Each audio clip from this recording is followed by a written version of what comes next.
On the remote north rim of the Grand Canyon sits stunning Grand Canyon Lodge.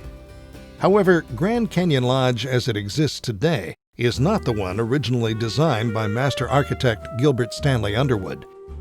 The first lodge was built entirely from limestone and timber local to the Kaibab Plateau. In its heyday, motor buses would take Union Pacific travelers from the train depot directly to the front door of this magnificent original lodge. When guests left the lodge staff would gather outside for a musical farewell known as a sing-away. The original lodge had several unique architectural features that are not in existence today. A balcony atop the lodge's famous sunroom provided unimpeded views of the canyon. It featured a crowning second-story observation tower and dormitory. Indeed, the first Grand Canyon Lodge was a fleeting triumph. Built in 1928, it burned down just 4 years later. The blaze devoured every wooden element, no matter how small, leaving only blackened stone walls and pillars in its wake. Director of the National Park Service Horace Albright wrote to Union Pacific Railroad officials to encourage them to rebuild the lodge. It seemed a crime that this wonderful lodge had to be destroyed when there were fully a score of old lodges, hotels, government structures, etc., which we would have been rather pleased to have suffer a fate of this kind. I hope you will find it possible to rebuild the lodge at once, as your operation at the Grand Canyon was the outstanding tourist accommodation of the entire national park system. With that kind of high praise, the Union Pacific began to resurrect Underwood's lodge. It rose from the ashes and reopened its doors in 1937, changed some in form, but not in spirit. For reasons that are lost to history, Underwood was not involved in the rebuild. Fortunately, the rebuild did perpetuate the most powerful aspects of Underwood's design. At the same time that his building blends into the scenery, it also serves to veil the enormity of the canyon until the last breathtaking second. The stone and logs of the courtyard corral you so that you have to enter the building to get the view. Once inside, a series of blind corners delay visual gratification until, finally, the canyon is revealed through the enormous windows of the sunroom. As if by magic, wood and stone frame Mother Nature's grandeur in a way that somehow makes it even more picturesque from inside the lodge.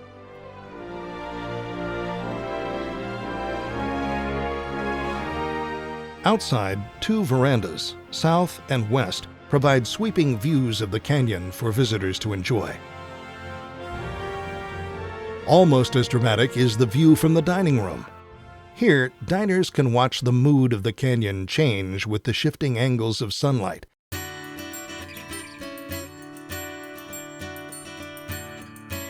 What better place to enjoy a good meal and a glass of wine?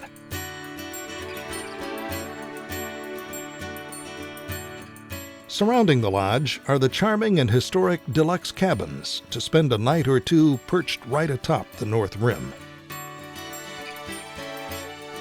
A variety of ranger programs educate, inspire, and entertain guests of all ages.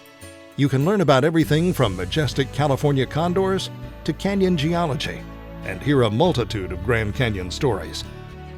In the evening, rangers give talks in the lodge auditorium.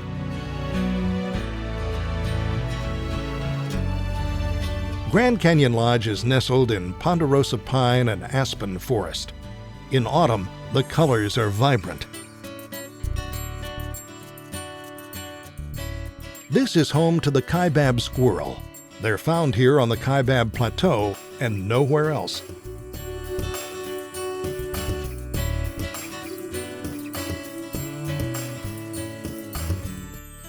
Out on the rim, you can follow the quarter-mile trail out to the end of Bright Angel Point for the thrill of being completely surrounded by canyon.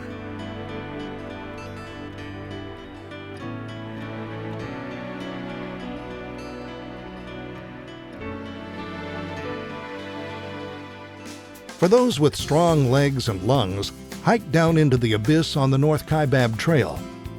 But be sure to save your energy for the uphill return climb.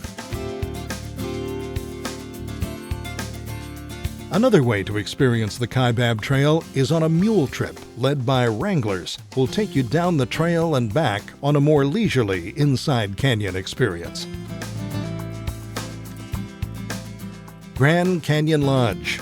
Like a jewel atop the canyon's crown, it sits worthy of its place on the edge of wonder.